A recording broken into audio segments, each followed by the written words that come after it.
The stars were dying one by one.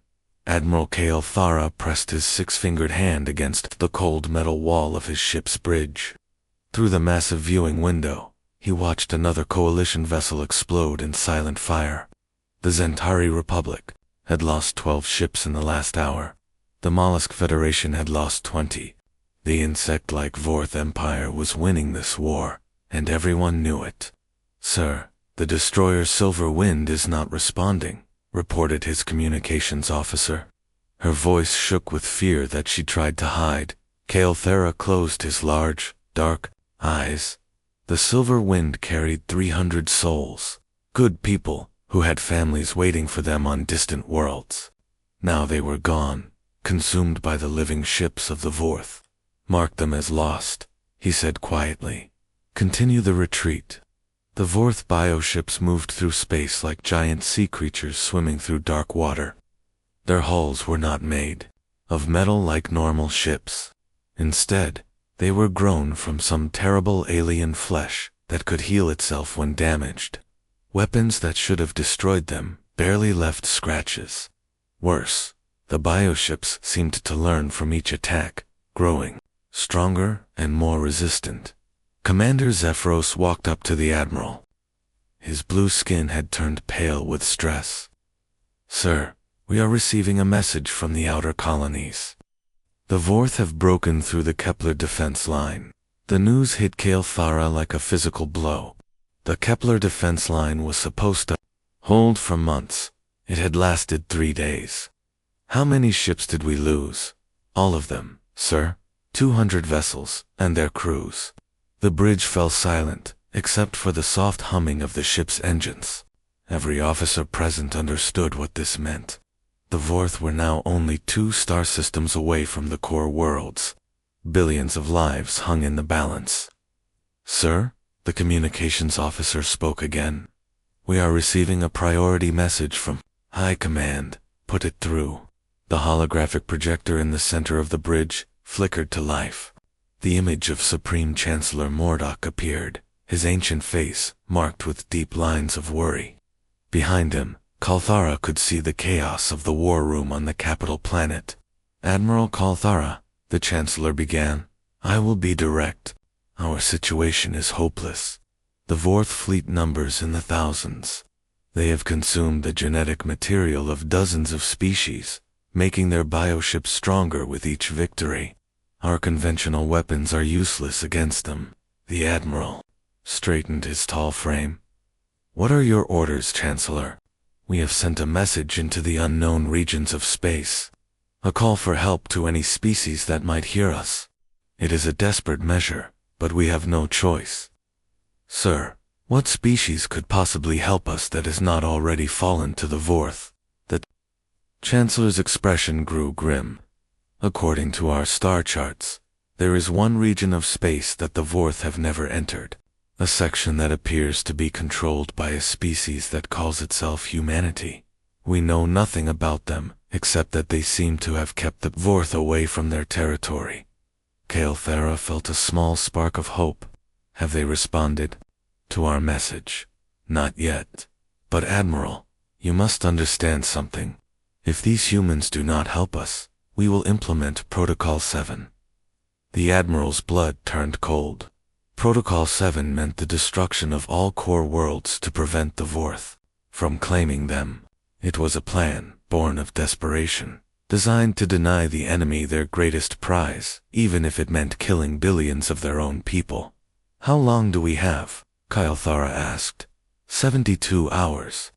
After that, the Vorth will reach the core worlds, and we will have no choice." The transmission ended, leaving the bridge in heavy silence. Kalathara looked out at the stars again. Somewhere out there, the Vorth fleet was advancing like a plague across the galaxy, and somewhere else, hopefully, these mysterious humans were preparing to either save them all or watch the galaxy burn. On a distant planet called Earth, Captain Jake Morrison was just finishing his morning coffee when the alert came through. He was aboard the battleship USS Montana, humanity's most advanced warship. The coffee cup slipped from his fingers as he read the message that had just arrived. Through deep space communications, the message was in a language that Earth's computers had never seen before. But the mathematical sequences and star charts were clear enough. Someone was asking for help. Someone was dying. Morrison picked up his communication device and called Admiral Lisa Carter on Earth.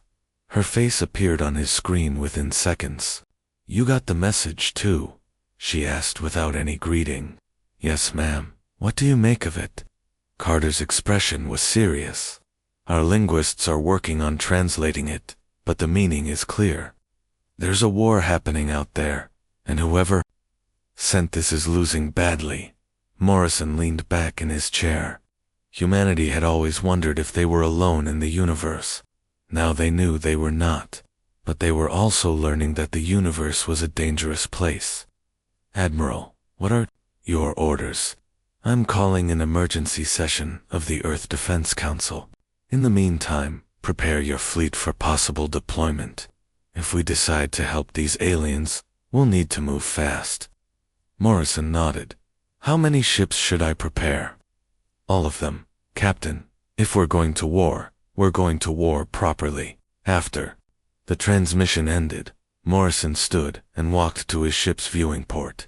The stars looked the same as always, but now he knew that somewhere among them, people were fighting and dying. People who are not human, but people nonetheless. He thought about his daughter back on Earth. She was only 8 years old, and still believed that the universe was full of wonderful things waiting to be discovered. Morrison hoped that after whatever was coming, she would still be able to believe that. The captain pressed a button on his control panel. "All hands, this is Captain Morrison. Prepare for possible combat deployment. This is not a drill." As the crew of the USS Montana began preparing for war, none of them knew that they were about to change the fate of the galaxy forever. They were about to show the universe what humans did when their backs were against the wall. They were about to show the universe why the Vorth had never tried to enter human space, and soon, the Vorth would learn why that had been a very wise decision. The space around the dying star system looked like a graveyard. Broken pieces of alien ships floated in the darkness, spinning slowly in the cold vacuum. Some pieces were still glowing from the heat of recent explosions. Others had already gone, dark and cold. Admiral Kelthara watched from the bridge of his flagship as another coalition ship tried to escape. The vessel was a beautiful thing, built by the artistic Veltar people. Its silver hull caught the light from distant stars and sparkled like a jewel. But beauty meant nothing against the Vorth, a massive bioship, dark and twisted like a giant sea monster, caught up to the fleeing vessel. Kayathara watched in horror as the Vorth ship opened its mouth-like front section. Rows of sharp living teeth appeared along the edges. The bioship swallowed the coalition vessel whole. "Sir," his communications officer called out, "I'm detecting new hyperspace signatures. 12 ships, approaching fast." Kayathara felt his heart sink. 12 more Vorth ships would end this battle quickly. The coalition had only 15 vessels left in fighting condition. "Can you identify them?" "No, sir. The signatures are ... different. Not like anything in our databases."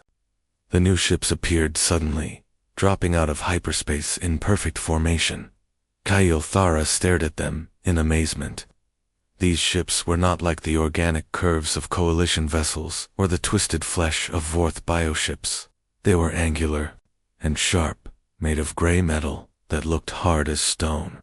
Each ship was covered in weapon systems that looked both simple and deadly. "Sir, we're receiving a transmission from the lead vessel." "Put it through." The bridge speakers crackled to life. A voice spoke in accented but clear Galactic Standard. "This is Captain Jake Morrison of the United Earth ship Montana. We received your distress call.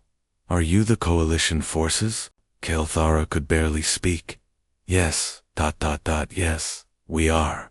"Are you the humans?" "That's right. We're here to help. Please identify all hostile targets." Before Kayathara could respond, the Vorth bioships began moving toward the human fleet. 3 of the massive creatures changed course from pursuing coalition ships to investigate these newcomers. Captain Morrison, Kelthara, called out urgently, "Those bioships are extremely dangerous. They can adapt to any weapon you use against them. Our entire fleet couldn't damage them." "Understood. Let us try something." The human ships moved with a speed and precision that amazed the Admiral. They formed a tight formation and aimed their weapons at the approaching Vorth vessels. The bioships opened their mouths, preparing to swallow the human ships just as they had swallowed so many others. "All ships, this is Morrison." The human captain's voice came through the speakers. "Fire?" The space between the human fleet and the Vorth bioships lit up like a miniature sun. But these were not the energy weapons that the Coalition used. These were solid projectiles moving at incredible speed, followed by bursts of superheated plasma. The first Vorth bioship took the full force of the human attack. Its living hull, which had shrugged off every Coalition weapon, cracked and split open. Dark fluid leaked out into space as the creature writhed in pain and surprise. "Impossible," whispered Kelthara, science officer. "How did they damage it?" The second bioship tried to adapt, growing thicker armor where the first had been hurt, but the humans changed their attack pattern immediately. Some ships fired solid rounds, while others used plasma beams. A few ships launched missiles that exploded in clouds of sharp metal fragments. "Sir," the communications officer reported, "the human ship USS Phoenix is requesting permission to engage the bioships that are attacking our evacuation convoy." "Granted. Tell them to be careful."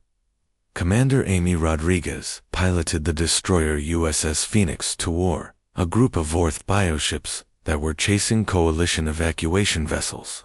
Her ship was smaller than the battleships, but it was fast and heavily armed. "Lieutenant Taylor," she called to her weapons officer, "target the lead bioship. Use the new penetrator rounds." "Yes, ma'am. Firing now." The penetrator rounds were humanity's answer to adaptive armor. Instead of trying to burn through defenses, they simply punched holes using pure kinetic force. The bioship tried to grow thicker skin, but the rounds went right through. But what happened next shocked everyone watching. The bioship began to heal itself, closing the holes and growing even thicker armor. Within minutes, it was stronger than before. "Commander," Lieutenant Taylor called out, "it's adapting to our weapons." Rodriguez smiled grimly. "Then we don't give it time to adapt.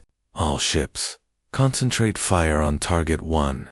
Don't stop shooting until it's dead." The human ships poured fire into the bioship without pause. Every time it tried to adapt to one weapon, another type of attack hit it. The creature couldn't keep up with the constant damage. Finally, it shuddered and went still, its body breaking apart in the vacuum of space. Admiral Kelthara watched in amazement as the humans destroyed 2 more bioships. But what shocked him most was what happened next. "Captain Morrison," Rodriguez's voice came through the communications. "I recommend we destroy the asteroid mining stations at coordinates 447. 221. The Vorth might use them to repair their ships." "Agreed. Take your squadron and level them." Kelthara felt panic rise in his chest. "Wait. Those stations belong to the Veltar people. They are not military targets." Morrison's voice came back calm and steady. "Admiral, in war, anything the enemy can use becomes a target. Those stations have metals and materials that the bioships might consume. We can't allow that. But there might be civilians on those stations. We sent warning signals. Anyone still there after 5 minutes is choosing to stay. That's their decision." Kelthara watched in horror as the human ships turned their weapons on the mining stations. The beautiful crystalline structures that had taken decades to build were destroyed in minutes. The humans showed no hesitation, no regret. They simply eliminated anything that might help their enemy. Dr. Karen Brooks worked frantically in the laboratory aboard the USS Montana. She had managed to capture some tissue samples from the destroyed bioships and was studying them under her microscopes. "Captain," she called Morrison over the ship's communication system, "I need to speak with you immediately." Morrison arrived in the lab within minutes. "What did you find, Doctor?" "These bioships aren't just alive, Captain. They're constantly evolving. Every time they encounter a new weapon or threat, they change their genetic structure to resist it. But here's the important part. They need time to make these changes." "How much time?" "Based on my analysis, about 30 to 40 seconds for minor adaptations, several minutes for major changes." Morrison nodded slowly. "So if we hit them hard and fast, they can't adapt quickly enough." "Exactly. But Captain, there's something else. These creatures are harvesting genetic material from every species they encounter. That's how they're getting stronger. The Coalition has been trying to minimize casualties, giving the Vorth time to study and adapt to their tactics. And we've been doing the opposite." "Yes, by destroying everything quickly and completely, you're not giving them a chance to learn." Morrison smiled grimly. "Doctor, I think you've just explained why we're winning." Back on the bridge, Morrison opened a communication channel to Admiral Kalthara. "Admiral, we need to discuss strategy. The way your people have been fighting this war is keeping you alive in the short term, but it's making the enemy stronger in the long term." "What do you mean?" "Every time you pull back to minimize casualties, every time you try to preserve infrastructure, you give the Vorth time to study you and adapt. They're learning from every encounter." Kalthara felt a chill run through his body. "Are you saying that by trying to fight honorably, we've been helping them?" "I'm saying that against an enemy like this, there is no honor. There's only winning or losing. And if you lose, everyone dies anyway." The Admiral looked out at the battlefield where human ships continued to hunt down the remaining Vorth bioships. These strange humans fought like no species he had ever encountered. They showed no mercy, no hesitation, and no concern for anything except total victory.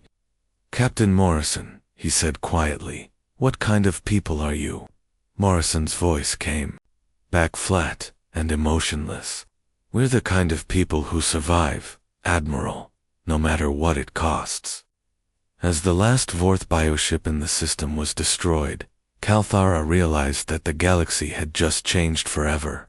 The humans had arrived, and they played by rules that no other species understood, rules written in fire and ash. Admiral Lisa Carter stood on the bridge of her flagship, the USS Liberty, and watched 50 human warships drop out of hyperspace in perfect formation. The main battle fleet had arrived, and with it came weapons that the galaxy had never seen before. "Captain Morrison," she called over the communication system, "report on the situation." Morrison's face appeared on her screen. Behind him, she could see the bridge of the USS Montana bustling with activity. "Admiral, we've cleared this system of Vorth bioships. 12 enemy vessels destroyed with 0 human casualties. The Coalition forces are grateful, but confused by our tactics." Carter nodded. "Any sign of Vorth reinforcements?" "Long-range sensors show a massive fleet moving toward the core worlds. At least 300 bioships, maybe more. They'll reach the Coalition's capital system in 18 hours. Then we don't have much time. I'm calling a joint strategy meeting with Coalition leadership. We need to coordinate our efforts." An hour later, representatives from a dozen alien species gathered in the conference room aboard the USS Liberty. Admiral Kalthara sat across from Admiral Carter, his large eyes studying the humans with a mixture of hope and fear. "Admiral Carter," Kalthara began, "your ships have accomplished in one day what our entire fleet could not do in months, but your methods trouble us greatly." Carter leaned back in her chair. "Explain." "You destroyed civilian mining stations. You showed no concern for preserving infrastructure or minimizing casualties among non-combatants. By our laws of war, such actions are considered barbaric." Captain Steve Williams, commander of the assault cruiser USS Defiance, spoke up from his position near the wall. With respect, Admiral Kael'thara, your laws of war are why you're losing this fight. The alien admiral's skin color shifted to a deeper blue, a sign of anger among his people. We fight with honor. We protect the innocent. And while you're protecting the innocent, Williams continued, the Vorth are eating them alive. How many? Billions have died while you fought honorably. The conference room fell silent. The truth of Williams' words hit every alien representative like a physical blow. Dr. Karen Brooks activated a holographic display in the center of the table. I've been studying the Vorth bioships. What I've learned changes everything about how we need to fight this war. The display showed detailed images of Vorth tissue samples and genetic structures. These creatures don't just adapt to weapons, Brooks explained. They're constantly sampling DNA from every species they encounter. Every ship they swallow, every planet they consume, makes them stronger and more intelligent. A representative from the Mollusk Federation, a large creature with multiple tentacles, spoke in a bubbling voice. We knew they were adaptive. That's why we tried to minimize contact. But that's exactly the wrong approach, Brooks said. By minimizing contact, you give them time to study what little interaction they do have. They learn from every encounter, even brief ones. The only way to fight them is to hit them so hard and so fast that they don't have time to adapt. Admiral Carter stood and walked to the display. This is why humanity fights the way we do. We learned long ago that some enemies can only be defeated through total war. Total war? Asked Kelt. HARA. Captain Morrison joined the conversation via communication link from his ship. Admiral, may I share some human history with our allies? Carter nodded, and Morrison's voice filled the room.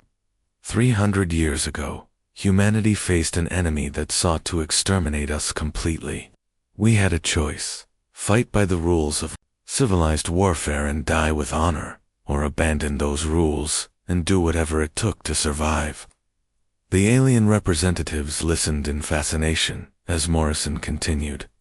We chose survival. We burned our own cities to deny them to the enemy.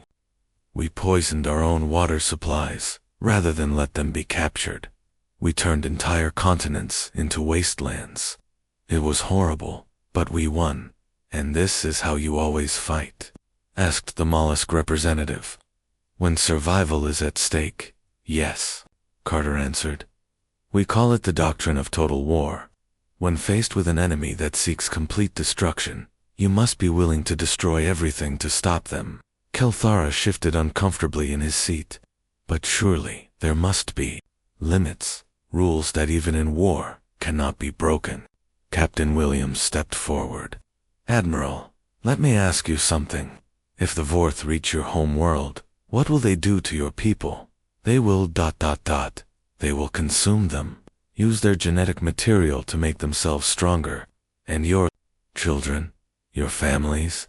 Kael'thara's voice became very quiet. The same? Then tell me, Williams said, what rule is more important than preventing that? The room fell silent again. The alien representatives looked at each other, understanding dawning in their eyes. Dr. Brooks continued her presentation. I've identified the location of several Vorth breeding worlds. These are the planets where they grow new bioships and process genetic material from conquered species. If we can destroy these worlds, we can cripple their ability to reproduce. How? Many breeding worlds, Carter asked. At least 12 that I can identify from the genetic samples. Possibly more. The mollusk representative's tentacles writhed with distress. You're talking about destroying entire planets, committing genocide. I'm talking about survival, Brooks replied.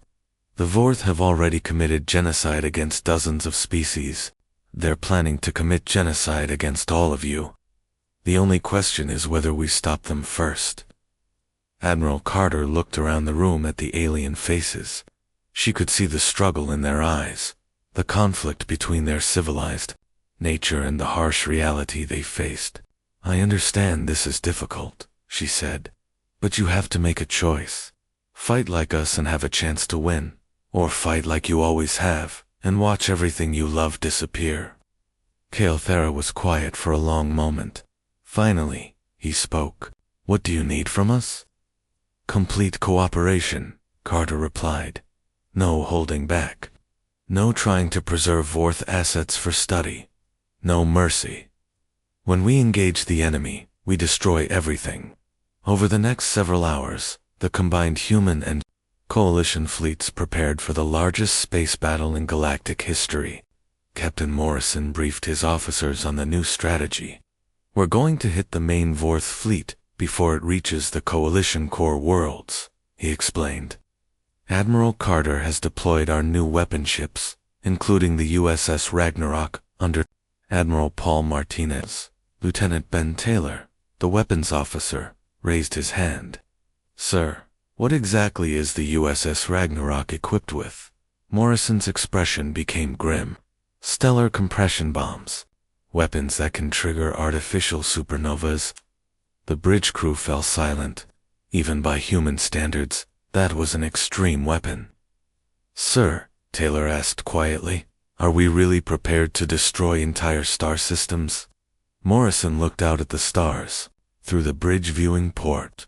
Lieutenant, somewhere out there is a fleet that wants to eat every living thing in this galaxy. They've already consumed billions of innocent people, so yes, we're prepared to do whatever it takes to stop them. As the combined fleet moved toward the approaching Vorth armada, soldiers and officers from dozens of species prepared for a battle that would determine the fate of the galaxy. The humans checked their weapons with cold efficiency. The alien crew members struggled with the knowledge that they were about to fight a war with no rules, no mercy, and no limits. Admiral Kael'thera stood on his bridge and watched the human ships around him. Their gray hulls looked harsh and unforgiving in the starlight. He thought about his own people's philosophy of honorable warfare and wondered if honor meant anything when faced with extinction. Sir, his communications officer called out, Admiral, Carter is requesting final confirmation for Operation Cleansing Fire. Kael'thera closed his eyes and thought about his daughter, safe on the Coalition capital world. When he opened them again, his voice was steady and determined. Tell Admiral Carter that the Coalition fleet is ready. We will follow human doctrine. No mercy, no surrender, total war.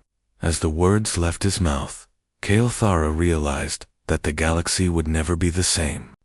The age of civilized warfare was ending. The age of human warfare was about to begin, and in the darkness of space, 300 Vorth bioships moved toward what they thought would be another easy victory, unaware that they were about to face an enemy that fought like they did, an enemy that would rather burn the galaxy to ash than let evil consume it. The Vorth fleet moved through space like a living nightmare. 300 bioships, each one the size of a city, advanced in a formation that looked more like a swarm of insects than a military force. At the center of the fleet was the command vessel, a massive creature that pulsed with dark energy and controlled the minds of all the smaller ships. Admiral Paul Martinez stood on the bridge of the experimental weapon ship USS Ragnarok and watched the enemy fleet approach on his tactical display. His ship was humanity's most dangerous weapon, equipped with stellar compression bombs that could turn stars into black holes. Admiral Carter, he called over the communication system, the Ragnarok is in position. All stellar compression weapons are armed and ready. Carter's voice came back clear and determined. Understood, Admiral Martinez. Remember, this is not just about winning this battle. We need to send a message to any other Vorth forces in the galaxy. We need to show them what happens when they threaten human allies. The human fleet had grown to over 100 ships, with more arriving every hour. They formed a wall of gray metal between the Vorth and the Coalition core worlds. Behind them, the alien fleets waited in support positions, their crews still struggling to understand human military philosophy. Captain Morrison, aboard the USS Montana, studied the tactical situation. All ships, this is Morrison. Remember the doctrine, hit hard, Hit fast, and don't give them time to adapt. We're not trying to capture anything or learn anything. We're here to destroy everything. Commander Julie Foster piloted her fighter squadron from the carrier USS Washington. She had volunteered to lead the most dangerous mission of the battle, a direct assault on the Vorth command vessel. Phoenix Squadron, she called to her pilots over the radio. Remember what we discussed. This is a one-way trip. Our job is to disable that command ship's control systems, even if it costs us everything. Her squadron of 12 fighters was equipped with special antimatter charges designed to penetrate bioship armor. The plan was simple and brutal. Fly directly into the command vessel's main body and detonate the charges from inside. Foster, came Admiral Carter's voice over the radio. You don't have to do this. We can find another way. Foster looked at the picture taped to her control panel, her young son back on Earth, smiling and holding a toy spaceship. Admiral, if we don't stop them here, they'll eventually reach Earth. I won't let that happen. The battle began when the Vorth opened their massive mouths and launched smaller creatures, living torpedoes that moved through space like flying snakes. These biotorpedoes had been successful against coalition fleets because they could change direction and adapt their attack patterns. But the human ships responded with weapons the Vorth had never encountered. Instead of trying to shoot down individual biotorpedoes, they filled the space between the fleets with clouds of metal fragments moving at incredible speed. The biotorpedoes flew into what was essentially a wall of tiny bullets and were shredded instantly. All ships, Morrison called out, advance and engage. Remember, we don't fight to disable, we fight to destroy. The human fleet moved forward, in perfect formation, their weapons firing continuously. They used kinetic rounds, plasma beams, antimatter charges, and fusion bombs all at the same time. The Vorth bioships tried to adapt to each weapon type, but they couldn't adapt to everything at once. Captain Steve Williams commanded the assault cruiser USS Defiance as it engaged a group of medium-sized bioships. All weapons, continuous, fire. Don't let them breathe, don't let them think. The bioships began to change, growing thicker armor and developing new defensive systems. But every time they adapted to one type of attack, Williams switched to a different weapon. His ship carried 17 different types of weapons specifically for this purpose. Sir, his weapons officer reported, the bioships are trying to coordinate their adaptations. They're sharing information with each other. Then we break their communication, Williams replied. Target their neural networks with electromagnetic pulse weapons. The human understanding of warfare was showing its strength. While the coalition had always fought to minimize damage and preserve life, humans had spent centuries learning how to maximize destruction and eliminate enemies completely. Admiral Keothara watched the battle from his flagship and felt a mixture of awe and horror. The human ships fought with a coordination and ruthlessness that he had never seen before. They showed no hesitation, no mercy, and no concern for anything except total victory. Sir, his science officer reported, the humans are using weapons that specifically target biological systems. They're not trying to capture or study the Vorth. They're trying to kill them as efficiently as possible. On the USS Ragnarok, Admiral Martinez received the signal he had been waiting for. All ships, this is Martinez, initiating stellar compression protocol. All vessels clear the target zone immediately.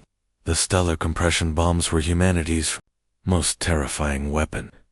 They worked by creating artificial gravity fields so strong that they could collapse matter into super-dense points, triggering fusion reactions that turned small areas of space into miniature stars. Martinez watched as 3 of the largest Vorth bioships moved into position near an asteroid field, firing stellar compression bombs. Now, the weapons crossed space in seconds and detonated in perfect synchronization. The effect was immediate and horrible. The space around the bioships began to collapse in on itself, creating 3 points of incredible gravity that pulled everything nearby into crushing death. The bioships tried to escape, but gravity moved faster than they could. Martinez watched as creatures the size of cities were compressed into balls of superheated plasma in less than 10 seconds. "Target eliminated," he reported calmly. "Ready to fire again on your command." But the most crucial part of the battle was happening near the command vessel. Commander Foster and her squadron of fighters had broken through the Vorth defensive lines and were approaching the massive creature that controlled the enemy fleet. "Phoenix Squadron," Foster called to her. "Pilots, this is it. Remember, we're doing this for everyone back home. Make your shots count."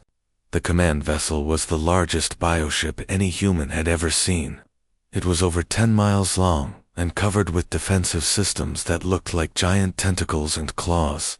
As Foster's fighters approached, the creature's skin began to change, growing new weapons and armor.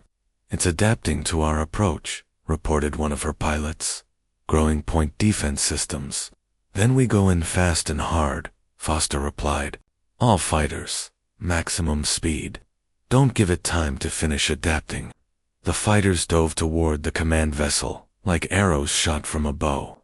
The creature's new defenses fired at them, but the pilots had expected this. They scattered and weaved, using every trick they had learned in years of training. Foster's fighter was hit by a bioplasma burst that tore through her left wing. Her ship began to spin out of control, but she managed to stabilize it just long enough to reach her target. "This is Foster," she called over the radio as her fighter approached the creature's main nerve center. "Tell my son that his mother loved him." Her fighter, loaded with antimatter charges, disappeared into the bioship's body. For a moment, nothing happened. Then the entire command vessel convulsed as antimatter explosions tore through its internal systems. The effect on the Vorth fleet was immediate. Without the command vessel's controlling influence, the bioships began to move randomly, attacking each other as often as they attacked the human fleet. Admiral Carter saw the opportunity and took it. "All ships, general advance. Hit them while they're confused. Show no mercy." The human fleet surged forward, their weapons blazing. The coalition forces, inspired by human courage and tactics, joined the advance. For the first time in the war, the Vorth were retreating. But Captain Nick Palmer, commanding the intelligence ship, USS Discovery, had made an important discovery. His ship's sensors had tracked the command vessel's communications before it was destroyed. "Admiral Carter," he called urgently, "I've located the Vorth home system." The command ship was receiving orders from coordinates in the Omega sector. That's where their breeding worlds are located. Carter looked at the tactical display showing the retreating Vorth fleet. Some of the bioships were escaping, heading back toward their home territory. If they reached the breeding worlds, they would share everything they had learned about human tactics with the rest of their species. "Admiral Martinez," she called to the USS Ragnarok, "how many stellar compression bombs do you have left?" 12, Admiral. Enough to sterilize an entire star system." Carter closed her eyes and thought about the choice she was about to make. She was planning to destroy worlds that might contain billions of Vorth. It would be genocide on a scale that the galaxy had never seen. But she also thought about the billions of coalition citizens who would die if the Vorth were allowed to continue their expansion. She thought about Earth, far away but not safe as long as the Vorth existed. "Set course for the Omega sector," she ordered. "We're going to end this war once and for all." As the human fleet turned toward the Vorth home system, Admiral Kyle Thara realized that he was about to witness something that would change the galaxy forever. The humans were not just fighting to win this battle, they were fighting to eliminate the Vorth threat completely, no matter what the cost. "Admiral Carter," he called over the communication system, "are you certain about this course of action? You're talking about destroying entire worlds." Carter's voice came back calm and cold. "Admiral de Vorth have already destroyed entire worlds. The only difference is that we're going to make sure they never do it again." The combined fleet jumped to hyperspace, heading toward the final battle that would decide whether the galaxy would be free or consumed. Behind them, the wreckage of 300 bioships drifted in space, a monument to human determination and the terrible price of total war. The Vorth home system was a nightmare made real. 12 planets orbited a dying red star, each world covered with massive biofactories that grew new ships and processed genetic material from conquered species. The space between planets crawled with thousands of bioships in various stages of development. Admiral Lisa Carter stood on the bridge of the USS Liberty and watched the tactical display show what they were facing. Over 5,000 Vorth vessels defended their home system, from tiny fighter equivalents to massive breeding ships the size of small moons. "Captain Morrison," she called over the communication system, "final count of our forces." Morrison's face appeared on her screen, his expression grim but determined. 230 human vessels, Admiral, 47 coalition ships that volunteered to follow us here, against 5,000 defenders. Carter nodded. The odds were terrible, but humanity had faced terrible odds before.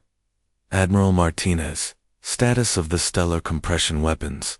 Martinez's voice came from the USS Ragnarok. "All weapons ready, Admiral. But I need to warn you, what we're planning will turn this entire star system into a graveyard. Nothing will survive. That's the point, Admiral. This ends today, one way or another." Dr. Karen Brooks had spent the journey to the Vorth system, analyzing everything she had learned about their biology.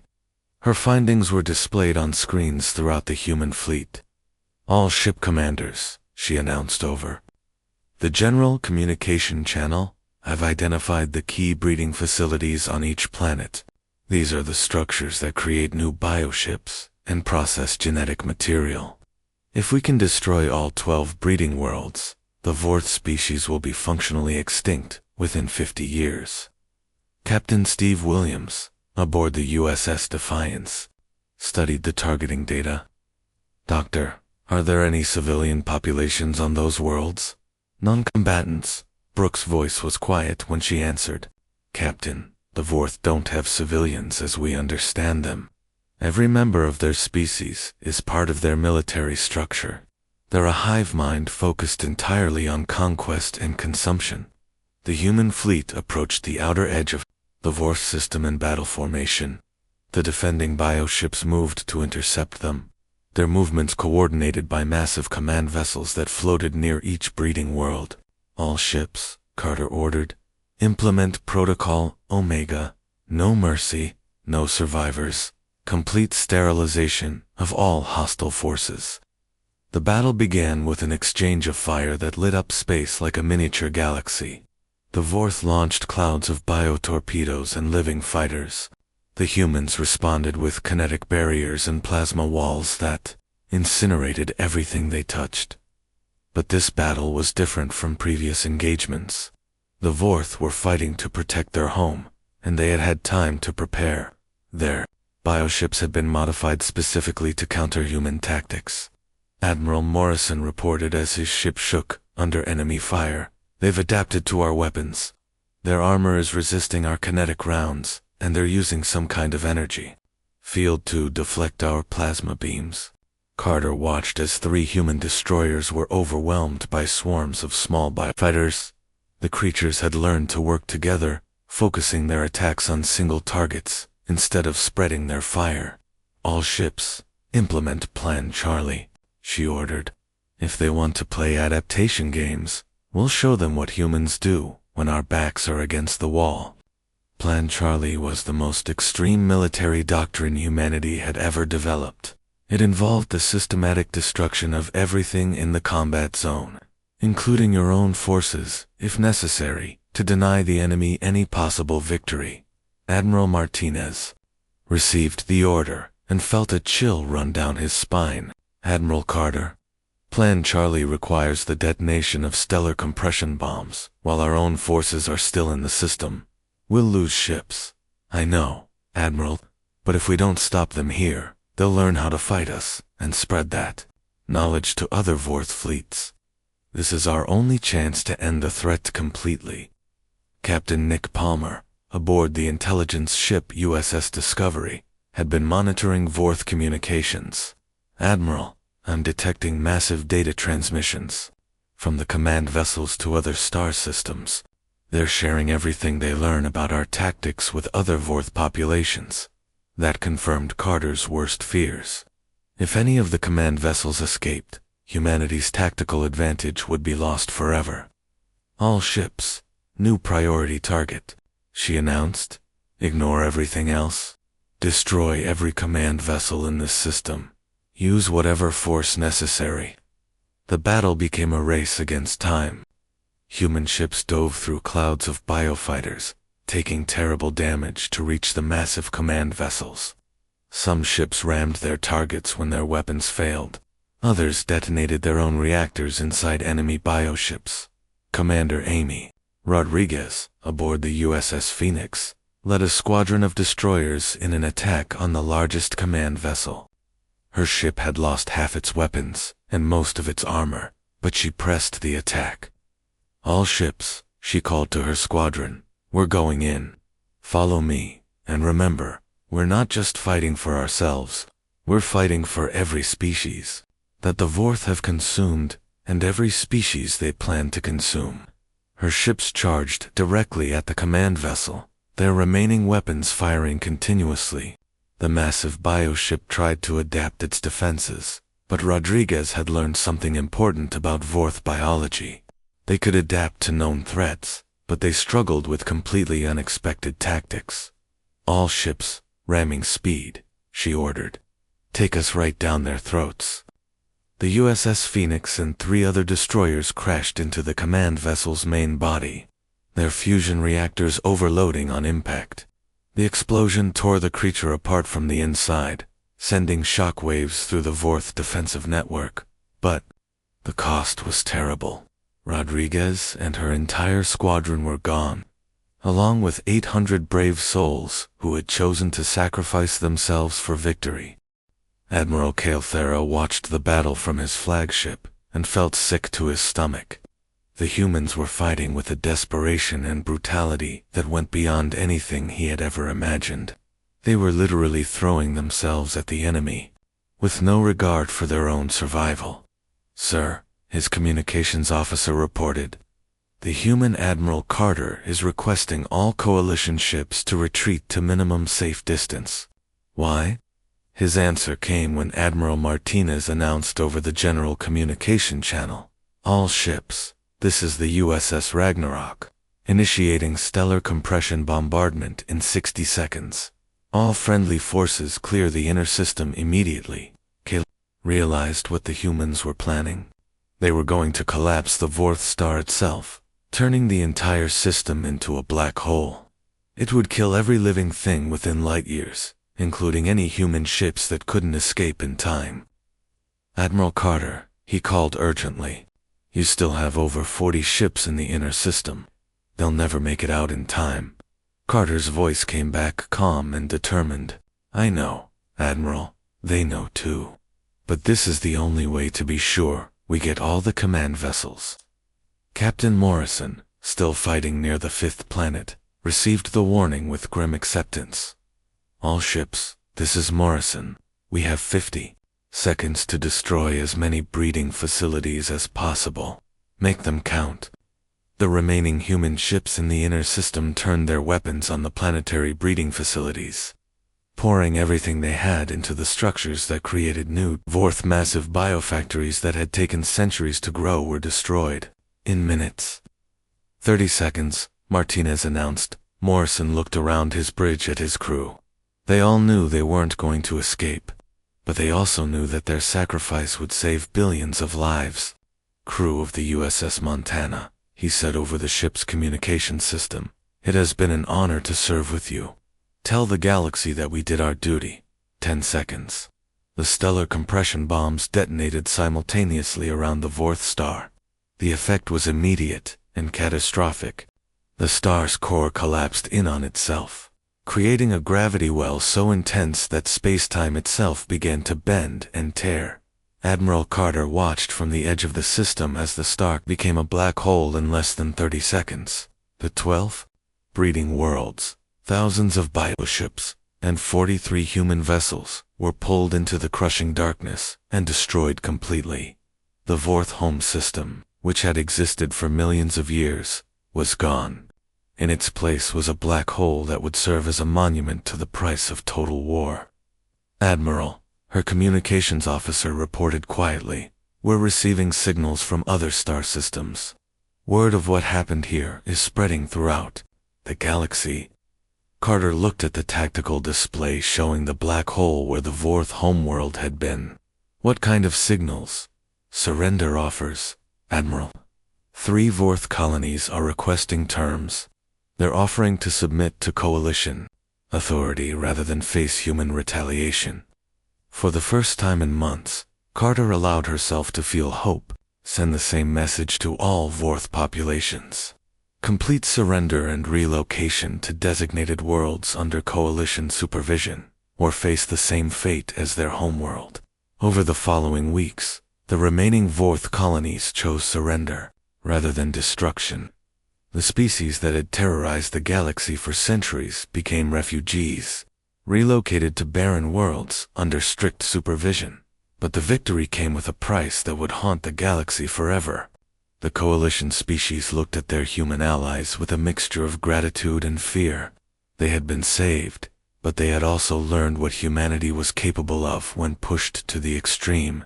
Admiral Kyelthara met with Admiral Carter one final time aboard the coalition flagship. "Admiral, on behalf of all coalition species, I thank you for what you have done. You saved us all." Carter looked out at the stars through the viewing port. "We did what was necessary, Admiral. Nothing more, nothing less. But the cost. So many lives lost, entire worlds destroyed. The alternative was the extinction of every free species in the galaxy," Carter replied. "When faced with that choice, the cost becomes acceptable." Kyelthara was quiet for a moment. "What happens now? What role will humanity play in galactic affairs?" Carter turned to look at him, her expression serious. "We'll patrol the borders, Admiral. We'll make sure that nothing like the Vorth ever threatens the galaxy again, and we'll hope that we never have to use methods like this again. And if you do have to use them, then we will. Because that's what humans do, Admiral. We survive, and we make sure our friends survive too, no matter what it costs." As the human fleet prepared to take up permanent patrol stations around the galaxy, the other species began to understand a new reality. They were safe, but their safety came with a guardian that was both protector and potential destroyer. Humanity had shown the galaxy that some threats could only be defeated through absolute warfare. They had proven that, when survival was at stake, there were no rules too sacred to break and no price too high to pay. The galaxy was at peace, but it was a peace enforced by the promise of total annihilation for anyone who threatened it. And somewhere in the darkness between the stars, human warships waited and watched, ready to turn any battlefield to ash, if necessary. The age of human guardianship had begun, and the galaxy would never be the same.